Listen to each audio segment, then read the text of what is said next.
গুণমান যাচাইয়ের পরীক্ষায় ফেল করেছে তাদের তৈরি অ্যান্টিবায়োটিক ইনজেকশন। কেন্দ্রীয় ড্রাগ কন্ট্রোলের সেই সিদ্ধান্তকে চ্যালেঞ্জ করে এবার চিঠি দিল পুনের রাষ্ট্রায়ত্ত ওষুধ প্রস্তুতকারী সংস্থা হিন্দুস্তান অ্যান্টিবায়োটিক লিমিটেড। রিপোর্টকে চ্যালেঞ্জ করে সংস্থার দাবি, ভায়ালে থাকা পাউডার পরিশোধিত জলের সঙ্গে মিশিয়ে তরল করে প্রয়োগ করতে হয়, তাই ইনজেকশনে শুধু জল থাকার অভিযোগ সঠিক নয়। ড্রাগ কন্ট্রোলের রিপোর্টে বলা হয়েছে পাউডারটি যে আনুমানিক আর্দ্রতায় থাকার কথা ওয়াটার কন্ট্রোল পরীক্ষায় তার থেকে বেশি এসেছে, তাই অনুত্তীর্ণ বলা হয়েছে। এভরিথিং আমরা চেক করার পরে আমরা মনে করি যে এই রিপোর্টটা আমাদের ঠিক আছে, এখন আমরা চ্যালেঞ্জে যাব। কিন্তু সেখানে যদি দেখা যায় যে আমার কন্ট্রোল স্যাম্পেলে কোনো রকম প্রবলেম নেই, আপনার স্টোরে প্রোডাক্টটা ওয়াটার কন্টেন্টে ফেল করছে, তাহলে এই যে সময় যে পরিবর্তনটা হয়েছে ওষুধে, সেটা ডেফিনেটলি স্টোর এবং ট্রান্সপোর্টেশন। জেনারেলি আমাদের সেন্ট্রাল গভর্নমেন্টের এবং স্টেট গভর্নমেন্টের প্রচুর স্টোর আছে আমাদের এখানে, সেখানে মেনটেন্যান্সের জন্য ওনাদের নিশ্চয়ই একটা এসওপি থাকার কথা। সেই এসওপি অনুযায়ী ওনারা স্টোর করবেন। সেটা যদি না স্টোর করে তাহলে এই প্রোডাক্টগুলো সত্যি কিন্তু পরবর্তীকালে ডিটোরিয়েশন হওয়ার অনেক চান্স আছে।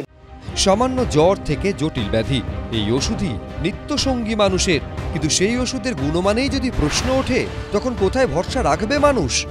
সন্দীপ সরকার, এবিপি আনন্দ, কলকাতা। ফের রাজ্যে কেন্দ্রীয় প্রতিনিধি দল। পূর্ব মেদিনীপুরের উত্তর সোনামুই গ্রাম পঞ্চায়েত এলাকায় কেন্দ্রীয় সরকারের বিভিন্ন প্রকল্প মানুষ পাচ্ছে কিনা জানতে তমলুকে পৌঁছেছে তারা। মঙ্গলবার গ্রামের লোকেদের ডেকে জানতে চাওয়া হয় অভাব অভিযোগের কথা। জিজ্ঞাসা করলো যে তোমরা কতদিন পাচ্ছ টাকা, বা হচ্ছে যে কিসের টাকা পাচ্ছ। এবার বলছি যে বয়স্ক ভাতার টাকা, আর হচ্ছে যে বলে কি সরকার থেকে টাকা পাচ্ছ, রাজ্য সরকার না কেন্দ্র সরকার?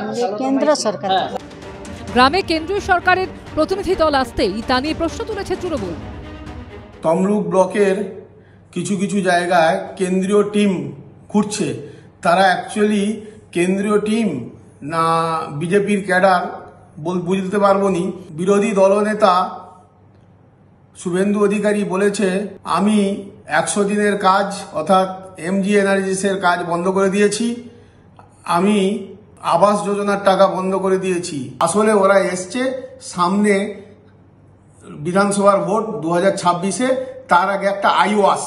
তৃণমূল কংগ্রেস এই রাজনৈতিক দল ভারতীয় জনতা পার্টি সম্পর্কে এবং কেন্দ্রীয় সরকার সম্পর্কে অহরহ মিথ্যা কথাবার্তা বলে চলেছে।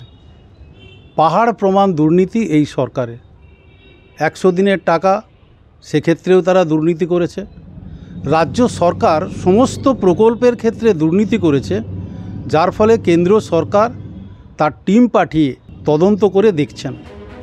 জেলা প্রশাসন সূত্রে খবর, ন্যাশনাল লেভেল মনিটরিং টিম আগামী 10 দিন পূর্ব মেদিনীপুর জেলার 3টে ব্লক এবং 8টি গ্রাম পঞ্চায়েত এলাকায় ঘুরে তথ্য সংগ্রহ করবে।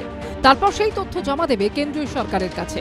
বিটন চক্রবর্তী রিপোর্ট, এবিপি আনন্দ, পূর্ব মেদিনীপুর।